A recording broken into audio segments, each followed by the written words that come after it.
It's okay. Good afternoon, Mr. Secretary. Disclosure muna kasi may nagsabi na may question sa team nyo. Pending a DNA, yung staff ko si Raf ay hindi ka mag-anak ni Secretary Vince, ha? Ayan, tumayo ka naman na. Ayan. So. Pending a DNA test. No, patatrabuhin ko siya na singsipag ni Sec Vince. Tignan ko kung mag-iiba din yung itsura. Kasi nung sa DUTR, hindi naman ganyan ang itsura mo, Sec Vince, no? How many in your team are lawyers in the top level? Raise your hands na lang. 1, 2, Tatlo po sa aking pagkakala. Si Undersecretary Conti, Undersecretary Bernabe, and Undersecretary Turgano, who is unfortunately not here po. Magandang hapon sa mga kumpanyero namin, and siguro maintindihan nyo yung sasabihin ko. I hope the public understands it then. Di ba, first year in law school, para klaro lahat ng usapan, we start with a simple formula. What are the facts? Based on the facts, what are the issues? And then sa issues, ano yung ruling? So, may basic argument muna ko ano yung facts, but you don't argue what kaya nga fact eh. Diba? So, if you're saying I'm wearing green, if you argue ng konti that it's a certain shade of green, okay, but not much argument, diba, Yusek Conti, diba? So, what's the issue? Let's say the issue is bagay ba kay Alan yan o hindi? Oh, that's subjective. Diba? So, marami ng opinion dyan. You won't agree on the opinion. Diba? But for example, ang sabihin is, kay Alan ba yan? Or hiniram ba niya?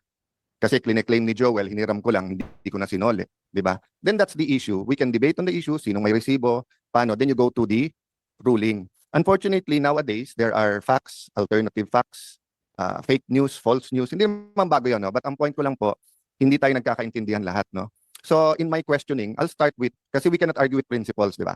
So for example, if say ko, anong itatanim? Yan ang aanihin. I think we'll agree there, di ba? I cannot tell you, magtanim kayo ng flood control, magkakaroon tayo ng classroom.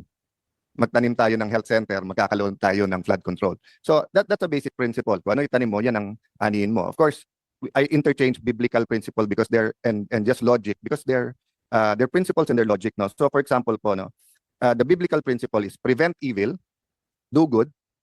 Pero if you're going to be spiritual, may isa pa, align with what God wants. So if you apply it to civil government, it's not enough that we prevent corruption, di ba? And do good. We have to align the priorities kung anong priority ng administration. Kasi kayong binoto eh. Diba? Before the election, pag sinabi ng isa, peace and order yung priority, sabihin ng isa, priority is the economy, sabihin ng isa, I'm sorry priorities kasi lahat naman yan importante. So, I'll start that question. I'll start the questions based on that. No? Do you agree, Secretary Vince, that medyo twofold nga yung inyong nation building, di ba? One is the actual building, di ba? The roads, the bridges, the buildings, schools, di ba? And the other one is cleaning up the department. Tama po, yun ang dalawang kabilin-biginan po ng Pangulo nung bago po ako umupo bilang DPWH. And the second one, which is cleaning up the department, is given to any agency, but usually not too much emphasis because usually we assume that there is much more good. Diba? So kung harap ko ang BIR ngayon, I would assume there are some bad eggs, but I would assume na, or if there's a systemic problem with BIR, hindi ko naman i-assume na lahat, i-fire lahat ng commissioners or deputy commissioners, ganun din kung custom, etc. But it so happened because of the flood control ghost scandal, ha? Kasi hindi, as you said, Sec Vince, I think as far as the first Department of Public Works around the world, ay may corruption na, di ba? The first public works was the Garden of Eden, na kinurap ng snake at ni Adam at saka ni Eve by eating the fruit. So, you know, then it's in the DNA, no? So, the point is, in fixing the problem of corruption, you need a new team, which you have. You have to see what's happening sa department, what you can change. All the senators here naman today contributed, di ba? Chairman has been contributing not only in this committee, in the Blue Ribbon Committee. Having said that, hindi pwedeng hindi dual yung priority mo.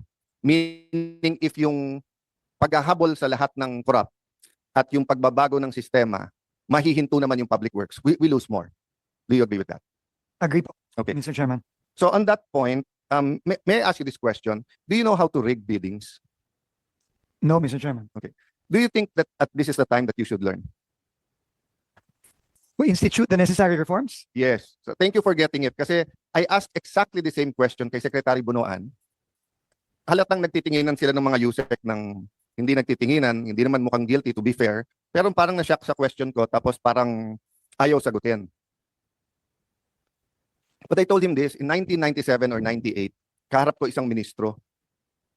And I was shocked what he said, kasi ministro nga eh. So religious group, head ng malaking church, no? At least in our district. At sinabi niya sa akin, Alan, susuportahan ka namin as congressman, pero ang tanong ko sa inyo, marunong ka ba mandaya? And of course, I was shocked. Bakit mo tatanungin ko marunong ako mandaya? Kaya mo nga ako sinusuportahan. I'm bringing in kasi endemic yung dayaan sa eleksyon doon, pati sa Taguig. And sinabi niya sa akin, kasi ayaw kong masayang yung boto namin sa iyo kung ikaw ay dadayain. Diba? So I ask you that question because being so much people trust and put their trust in you and the DPWH and in your mission. So if you don't know how to rig the biddings or how it's done, I'm not asking you to rig the bid. Very, very clear yan. Ha? Hindi ko sinasabing i-manipulate, i-rig, dayain, kurakutin, whatever, yung pondo ng DPWH, yung bidding. Ang sinasabi ko lang, pare-pareho tayo dito. Kung hindi namin alam paano patakbuhin, for example, no, kung ako ay bagong senador at hindi ko alam kung paano patakbuhin ang office ko, marami akong staff na tatawag kung saan-saan ahensya at hihingi ng special favor. Di ba? So that's one thing senators or congressmen have to learn right away. How to make sure that in fighting monsters, they do not become the monsters at the same time. Another lesson is we have to verify all of our information. Di ba? Kasi ang daling magsalita eh. We can ruin lives, we can rule teams, we can ano. So my point, Mr. Secretary, is I hope you learn all the tricks of the trade because as you change the rules, mag-a-adapt din yung mga nangungurakot. Diba? We've seen that nung bata tayo, bago tayo doon, but we're not that young anymore. So from one administration to the other, ang testimony ng mga Diskaya,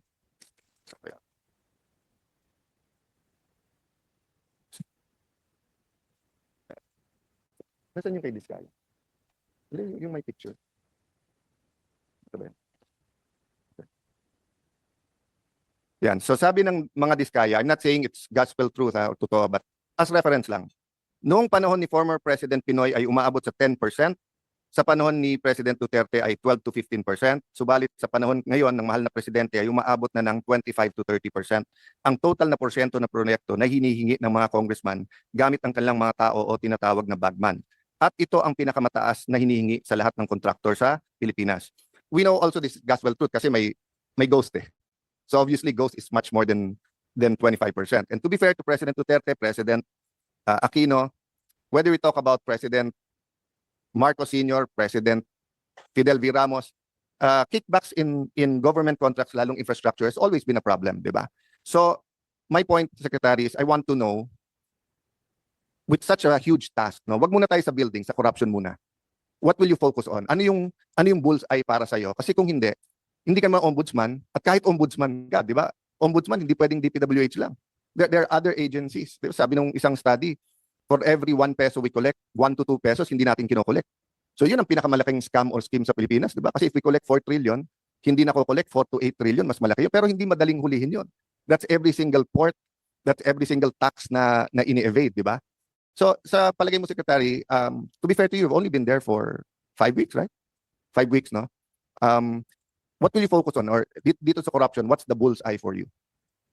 Unang-una po, nasabi ko na rin po ito kanina, Mr. Chairman, dalawa po ang kailangang focus.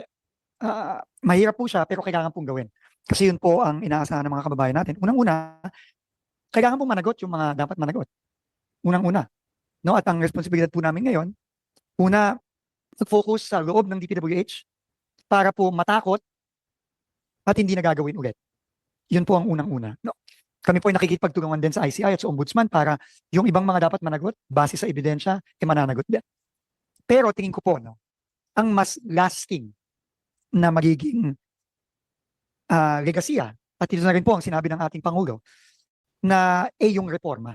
Kailangan pong magbago. Yung mga nasabi na rin po kanina ng ibang membro ng committee, na marami po dito sa pinag-uusapan natin ngayon, matagal na po ito. Iba nga po, marami po dito, dekada na po ang binilang, hindi ang taon. So kailangan po nating baguhin yon.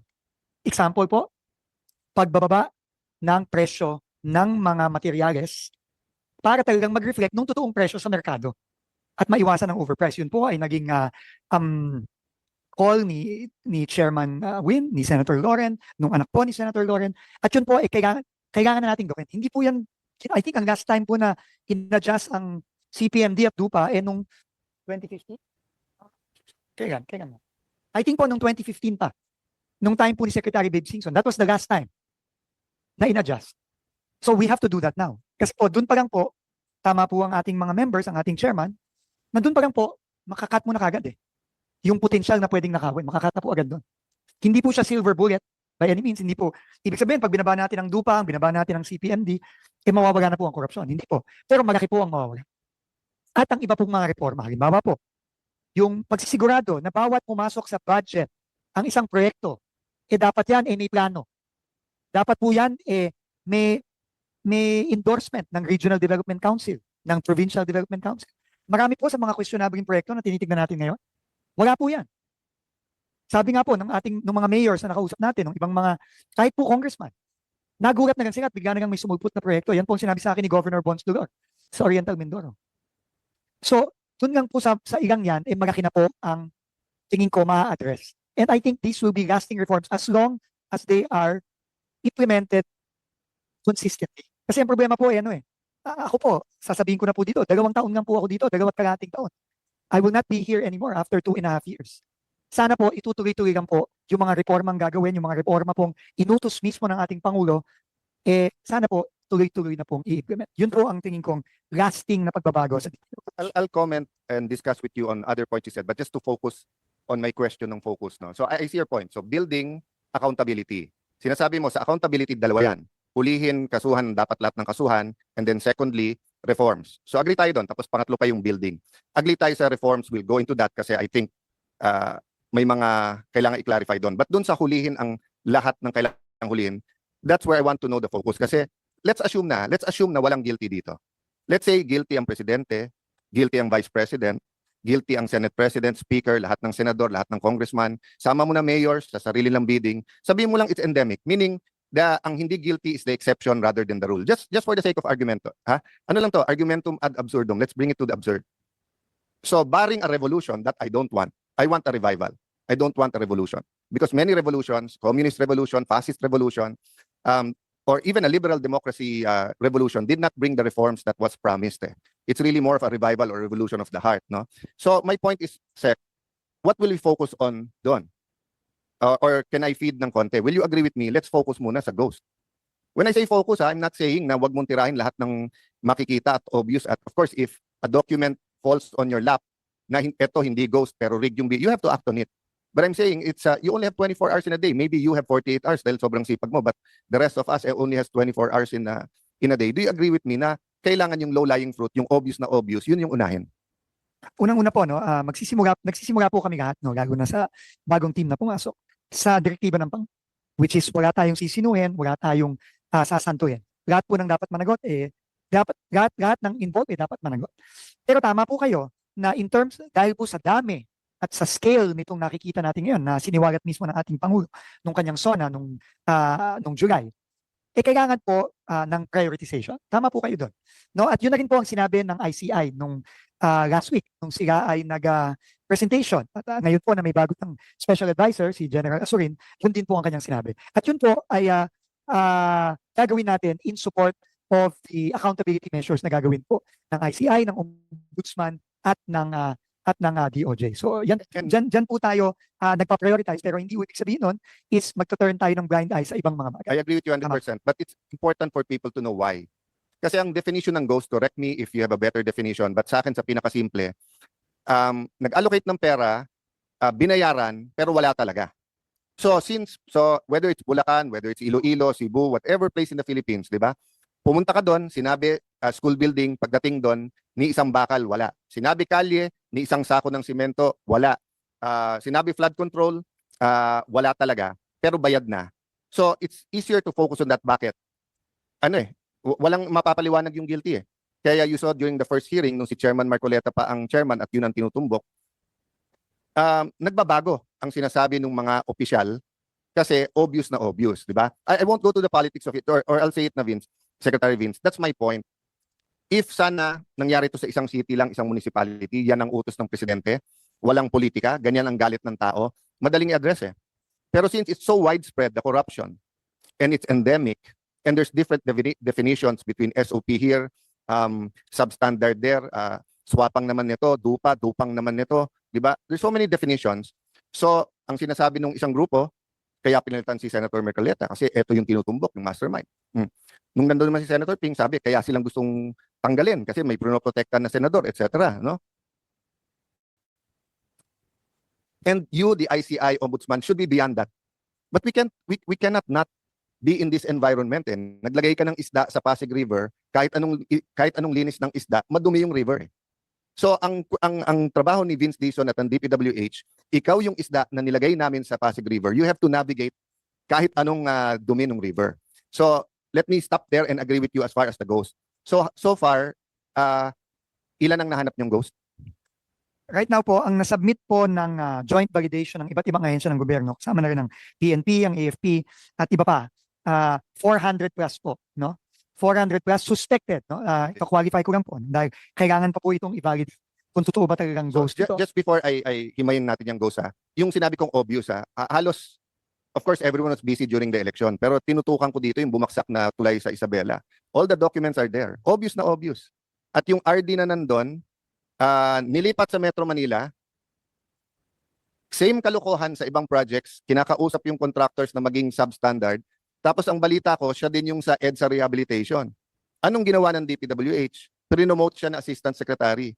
Kasi daw, para alisin na siya as DP. So I hope, while I'm with you, na focus natin ghost, yung mga obvious na obvious naman talaga, that should start running. Di ba? Kasi kung hindi, magtatago naman under the ghost projects yung iba. Isipin mo, kasama yan sa SONA ng presidente. Isipin mo, nung ginawa yung 800 million, substandard, mali-mali, tapos ang ginawa, imbis na contractor nagbayad, nagdagdag pa ng 400 million, same contractor, tapos bumaksak pa rin yung tulay. Tapos nagtitinginan hanggang ngayon kung sinong dapat dyan. Hindi. But you don't have to answer that point kasi please look at it, Mr. Secretary. No? My point is lang, anything that's also obvious, we would appreciate action on it. Now, whether you refer it to the ICI or you refer it to the ombudsman, ang point ko lang naman, nasa inyo yung papeles. Unless the Blue Ribbon continues the hearing, kasi nga, we were siguro 3/4 done. No? So, Secretary, dun sa lahat ng ghost, ilan dun ang galing sa NEP, ilan dun ang galing sa amendments or insertion, ilan dun ang galing sa unprogram? Wala pa po kaming detalye. Sa kasalukuyan po, we're working together with the ICI po to come up with the details of everything. Yeah. But Thank you, Mr. Chair. this should be quite easy to do once you have kung ano yung projects, no, na ghost, di ba? Kasi, especially yung NEP, kasi from the first printing, nandun na siya, di ba? Okay. So, having said that, dalawa pa yung unprogrammed. Yung unprogrammed na nandun naman yung pangalan ng project sa GAA, nilabas lang sa unprogrammed, meaning nagkapondo. And pag may lumabas na project na walang pangalan sa GAA, walang pangalan sa unprogrammed pero lumabas. So take a look at that. Okay. So when will you finish the Luzon, Visayas, Mindanao kung ghost lang, hindi pa substandard or anything? Siguro po mga in a few weeks, Mr. Chairman. Yun po ang ginagawa ng ating team ngayon led by Undersecretary Turgano, who is our head of legal, and now Undersecretary So General Bispo. I don't want to cast doubt or aspersions or on anyone. Kasi nga madali ang fake news ngayon. So yun po ang dilemma or yung blessing and curse nung sa internet. Anyone can take a picture, that's a blessing. Anyone can sumbong, anyone can di ba? But with AI, pwede rin mag-manipulate. Kasi kung titignan mo yung ibang algorithms, depende kung anong algorithm mo, meron mga pinapakita na 24 hours ginagawa ngayon. Na may mga crane, may mga inano, di ba? So ang allegation nun is that ghost to, pero by the time dumating yung team nyo, ginagawa. I mean, kung ghost, di mo naman kayang gawin ng isang buwan ang buong project, di ba? Pero kung sobrang substandard, halimbawa nga, it was dapat 500 meters, 100 meters lang ginawa, so they're hoping to bring it to a logical. So is it possible that you ask all of your DEs or at the lowest level sa projects, whatever, 2020 or 2022, whatever, kunan lang ng cellphone picture? Para lang may hawak. If I Go may, ahead, with the indulgence of Senator Cayetano, if it's a 2022, 2023 project na bayad na, tapos ngayon ginagawa, hindi ba it falls under ghost projects, Your Honor? Yes, but what I'm saying is that ang sinasabi ng iba ngayon ay may tinitignan at may tinititigan. So pag ganitong region o ganito kasi malakas, hindi pa nakikita ng DPWH, ginagawa na ngayon. Yeah, it goes when you look at it and then there's nothing. But if you look at it tapos biglang meron pero kailan ginawa kahapon lang, 'di ba? So but what I'm saying is it could be unfair, it could be fake news, it could be an AI or a video in another place there, 'di ba? So I'm just trying to help the DPWH. How do you have a master file right away sa Secretary's office para at least may reference ka? And of course, again, the question, where do you start? Start with 2025. Diba? Ito yung project sa JA, pwede bang kunan lahat yun? Oh. Second, ngayon, kung yung DE na yon nag-submit sa'yo, let's say Bulacan, nag-submit yung ngayon na nasa hearing, kinunan niya.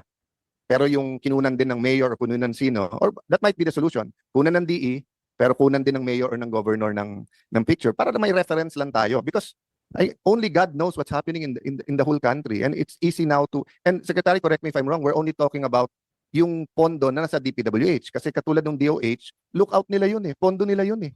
Kayo lang yung gumagawa. Di ba? Ang taga-inspect nun dapat sila. Hindi dapat sila na-surprise na may ghost.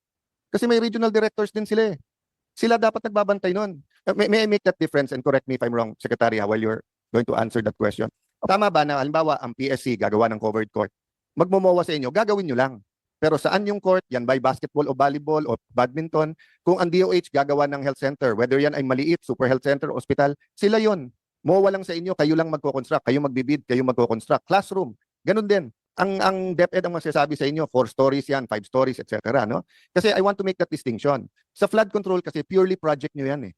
Kaya dapat nagbantay dyan, DPWH. Kaya nga makita natin na ang kuntsabahan, DE, Deputy DE, etc. hanggang COA. Pero pagka yung ibang ahensya naglagay sa inyo, mali ba ako, Secretary, dapat binabantayan nila. Tatrabaho nila yun eh. Sagutin ko po yung pangalawang tanong. Tama po kayo. No, kung ang project po ay classroom, dapat po may responsibilidad din po ang DepEd na magbantay. Kung ang project po ay hospital o health center, DOH po, may responsibilidad din po magbantay. Doon naman po sa unang katanungan, maganda po yung idea na yon. No? And yan po ay pipilitin natin gawin. Madali na naman po ngayon yan dahil sa teknolohiya. So, isa po yan sa mga hopefully magagawa po natin na maging measure para ma-monitor po ng mabuti. Kasi malaki pong problema talaga ang monitoring sa DPWH. In fact, Mr. Chairman, paulit-ulit nga ako no? Kahit nung few days pa lang ako sa DPWH, ang madalas ko pong naririnig na sagot ay hindi ko alam. No, yun po ang paulit-ulit ko naririnig. Hindi ganito, hindi alam ni ganyan. So, ang lagi pong rason, ang dami po kasing proyekto. Pero with technology po, tingin ko dapat masosolve na natin yung problemang yun. So, maraming salamat po sa suggestion. Monitoring, Mr. Secretary. And of course, I appreciate yung views ng mga senador, yung proposals. No? But like here, I have here, I'll give this to you, sinulatan ko lang, Sec Vince. No? This is just a one-page summary galing sa, sa EDCOM. Ang shifting, when you say, dito ako nalito sa single shift, does it mean na 7 to 3 or 8 to 4 yung estudyante, or does it mean may, kasi sa akin pag sinabi mo may no shifting, anyway, ang ibig sabihin ng single shift, full day sila. So 36,559 schools, single shift. 2,591 schools are double shift, meaning umaga at hapon, parang Lasal Green Hills nung araw, no? Ganun sila. Triple shift, 216, meaning yung dating 7 to 3 or 8 to 4, ano yan, 6 to 10, 10 to 2, 2 to 6 ng hapon, more or less. Kung titignan mo, Sec Vince, 216 lang yung triple shift ha. And it's only 1, 2, 3, 4, 5, 6, 7. 7 regions. And sa 7 regions, NCR 72 schools, Region 10, 42, Region 4A, 34, Region Mo, Region 3, 55. The other regions, maliliit. Region 5, 5 schools lang. Region 6, 5. Region 7, 3. No? Meaning, not only coordinating with DepEd, if you can have a task force. Ang problema kasi sa 3 shifts, malamang nun, wala nang room yung school. Diba? So, malamang dito, new school na ang kailangan mo para lumipat na yung ibang estudyante. Yung second shift, I don't know, no? But for example, sa Taguig, we started building 7 stories na may elevator. Kaya tumatagal kasi yung fund, yung kwenta ng, let me put it this way. If CHED ang kausap mo, and they want to build for more than 100 state use, a specially designed academic building or school building, you can do that mabilis. Upuan, more or less pareho. Siguro may 2 types ka lang o 3 types. One is 4-story na walang elevator, one is 5-story or more may elevator, di ba? But more or less, halos lahat ng campuses ng State U may lugar eh. Pero DepEd schools is so different. Yung isa, pwede 4 stories lang pero gigibain mo yung isa. Yung iba, pwedeng 5 stories pero elevator. Pero yung municipality or city na yun, walang pambayad sa kuryente, baka tumaas pagka mag-elevator. So, there are many reasons why napabayan. Of course, the other reason is mas malaki kickback pag hindi school. But the DepEd has a budget for schools and only 20%. So that's not the argument there. So ganun din po sa DOH, Sec Vince, no? I'll make my point after DOH. I think last month, with the indulgence of the chairman and secretary, Senator Lauren Legarda, no, who's made many of the innovations here. I told Sec Mina na, Sec Mina, bakit may 1 billion pesos si